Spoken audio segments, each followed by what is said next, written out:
International yoga day पर मेरा सबसे आह्वान है कि कम से कम कुछ आसन, ताड़ासन, तिर्यक ताड़ासन, कटचक्रासन, पादहस्तासन, वृक्षासन और ऐसे ही कुछ सहज अभ्यास सबको करने ही चाहिए। कम से कम 5-10 आसन, 5-10 प्राणायाम, कम से कम 5 मिनट सूर्य नमस्कार, इतना करने का तो सब व्रत लें। एक योग के समावेश से पूरा जीवन आपका निरोग हो जाता है। फिजिकल, मेंटल, स्पिरिचुअल हेल्थ मिलती है। और योग मात्र एक शारीरिक व्यायाम, आसन, प्राणायाम, ध्यान ही नहीं है। योग तो एक संपूर्ण जीवन पद्धति है। तो योग से आपका जीवन भी अच्छा होगा, आपका मन भी अच्छा होगा, आपकी आत्मा भी पावन होगी। और योग करते करते, कर्म योग करते करते आपको स्वास्थ्य तो मिलेगा ही, जीवन में सुख मिलेगा, शांति मिलेगी, समृद्धि होगी, जीवन का निर्माण भी होगा। और योग का लक्ष्य है जीवन का निर्वाण, मोक्ष की प्राप्ति। अर्थात जीवन में जितने भी दुर्विचार, दुर्भावनाएं, दुर्गुण, दोष, दुर्बलताएं हैं, उनसे मुक्त हो जाते हैं। और ये जो lifestyle disease, BP, sugar, thyroid, asthma, arthritis और लंबे समय तो हो रहे हैं, तो यही क्रॉनिक डिजीज और इनक्योरेबल डिजीज के रूप में ये बीमारियां आपको परेशान जो करती हैं, आप इन सब रोगों से भी मुक्त रह सकेंगे। इसलिए मैं कहता हूं lifestyle disease, genetic disease, chronic disease, incurable disease से आपको मुक्त होना है। आजादी का अमृत महोत्सव देश मना रहा है। हम आजाद रहेंगे बीमारियों से, आजादी बीमारियों से, आजादी दुर्विचारों से, दुर्भावनाओं से, दुर्गुणों से, दोषों से, दुर्बलताओं से मिलेगी। इससे अच्छा और क्या हो सकता है। इसलिए मैं तो चाहूंगा कि योग करने का व्रत लें, संकल्प लें और कम से कम 5-10 आसन, जैसे छोटे छोटे बालक सूर्य नमस्कार कर रहे हैं, अलग अलग आसन कर रहे हैं, कम से कम 5 से 10 आसन और आसान से 5 प्राणायाम, भस्त्रिका, कपालभाति, अनुलोम विलोम, भ्रामरी, ओम, इतना सा भी कर लिया तो जीवन बहुत ही सुहाना होगा, जीवन उत्सव बनेगा योग उत्सव के बहाने। स्वामी जी, 2014 में इंटरनेशनल योग डे डिक्लेयर हुआ था, आज 8 साल हो गए। इन सालों में लोगों का रुझान योगा के प्रति क्या रहा, उसमें आपने क्या परिवर्तन देखा? मैं 45 सालों से योग कर रहा हूं, 30 सालों से करा रहा हूं। विदेशों में मैंने देखा, खास करके अमेरिका जैसे देशों में भी 20-25% आबादी योग के प्रति अवेयर हुई है। भारत में भी अवेयरनेस तो हमने 140 करोड़ लोगों तक पहुंचा दी है और 25-30 करोड़ लोग डेली करने लग गए हैं। 25-50 करोड़ लोग कभी कभी करने लग गए हैं। बाकी लोग योग के बारे में कम से कम जानने तो लग गए।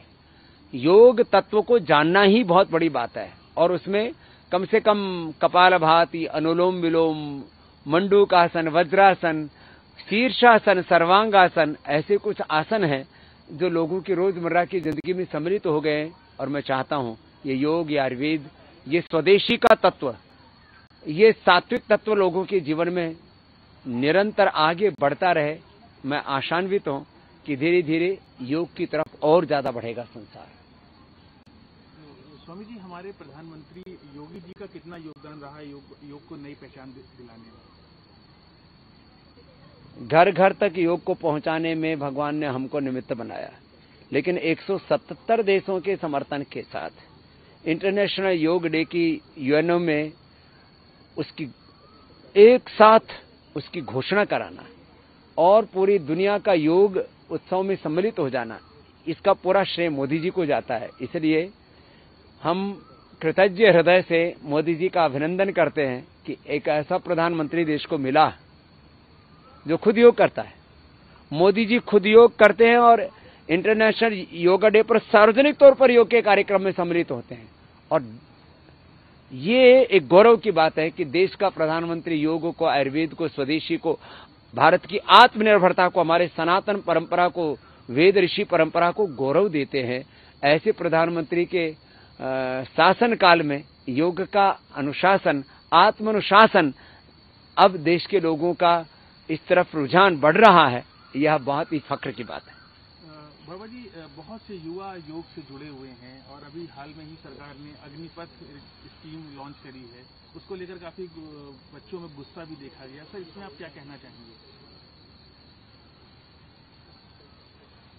कुछ लोगों ने एक एजेंडा सेट किया हुआ है, अराजकता बढ़ाओ, मोदी और अमित शाह को हटाओ, लेकिन ये एजेंडा चलने वाला नहीं है, क्योंकि जो अमित शाह जी में, जो मोदी जी में एक राजनीतिक नेतृत्व है, उनके अंदर जो देशभक्ति की भावना है और जो उनके अंदर एक पॉलिटिकल नेतृत्व है ना, वो दूसरे पूरे विपक्ष को भी, सारे विपक्ष के नेताओं को एक इकट्ठा कर दिया जाए तो भी वह नेतृत्व देश के लोगों को, वो काबिलियत देश के लोगों को उनके में समझ में नहीं आती है।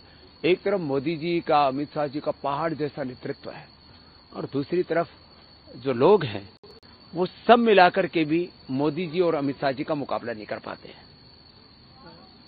स्वामी जी, राहुल गांधी को ईडी बार बार सम्मान कर रही है और मतलब आप तो कांग्रेस आपके पीछे ही रही है, तो क्या है, मतलब क्या, और उसको कांग्रेस बार बार एक एजेंडा बना रही है कि बीजेपी उसके खिलाफ है, साजिश रच रहे हैं राहुल गांधी को करने के लिए। मैं हमेशा 3 बातें कहता हूं, कभी भी देश के विधान को, कानून को मत तोड़ो, भगवान के विधान को मत तोड़ो। देश का संविधान और विधान, भगवान का विधान यूनिवर्सल लो, और अपने भी कुल वंश खानदान के जो विधान होते हैं, रीति नीति होती है, उनको मत तोड़ो। ये 3 को आपने कभी नहीं तोड़ा तो आपको कोई डर नहीं। तो यदि राहुल गांधी जी ने देश के विधान का, भगवान के विधान का, समाज के विधान का यदि उन्होंने अतिक्रमण नहीं किया तो उनको डरने की कोई बात नहीं है, और भाई यदि कोई किया है तो भी कोई डरने की बात नहीं है। जो भी कानून है अपना काम करेगा, यदि वो निर्दोष हैं तो छूट जाएंगे और दोषी हैं तो सजा पाएंगे। स्वामी जी, राष्ट्रपति चुनाव को लेकर काफी गहमा-गहमी चल रही है, विपक्ष अपना कैंडिडेट ला रहा है, कैंडिडेट ने फिर मना कर दिया कि हम नहीं आएंगे, फिर उसके बाद बीजेपी की तरफ से भी हुआ कि नहीं सबको एक साथ लेके चलना है, इसमें आपकी क्या राय है? देखिए, राष्ट्रपति तो वही होगा जिसको मोदी जी चाहेंगे, क्योंकि बीजेपी को बहुत थोड़े से वोटों की जरूरत है और उतना तो कोई भी उनके कहने पर कर देगा, क्योंकि सारा विपक्ष 100% एक होना असंभव, नामुमकिन है। इसलिए इसमें ज्यादा सोचने की बात नहीं है। हाँ, मोदी जी भी शायद किसी आदिवासी को, किसी ओबीसी को, किसी ऐसे व्यक्ति को अवसर दे सकते हैं जिससे कि देश का के एक बड़े व्यक्ति तबके का प्रतिनिधित्व होता हो, क्योंकि अभी तक आजादी के इन 75 वर्षों में भी कोई भी एक आदिवासी राष्ट्रपति कम से कम नहीं बना है। और मोदी जी हमेशा समाज के जो दबे कुचले, शोषित, वंचित, जो मजलूम लोग हैं, उनका प्रतिनिधित्व करते हुए सबकी सेवा, गरीब का उत्थान, राष्ट्र का निर्माण, ये जो सबका साथ, सबका विकास, सबका विश्वास, सबका प्रयास के साथ साथ में जो इस देश के जो अलग अलग घटक हैं, उन सबको, अलग अलग वर्गों को भी गौरव देने का काम मोदी जी कर रहे हैं। तो मुझे लगता है इस बार का राष्ट्रपति देश के किसी बड़े वर्ग का प्रतिनिधित्व करने वाला होगा जिसको अभी तक मौका नहीं मिला था। स्वामी जी, जब कोविड आया और जब वैक्सीन नहीं थी, तब आयुर्वेद और योगा ने लोगों का बड़ा साथ दिया, शायद उस वजह से बहुतों की इम्यूनिटी बूस्ट हुई और आपने भी उसका प्रचार प्रसार किया।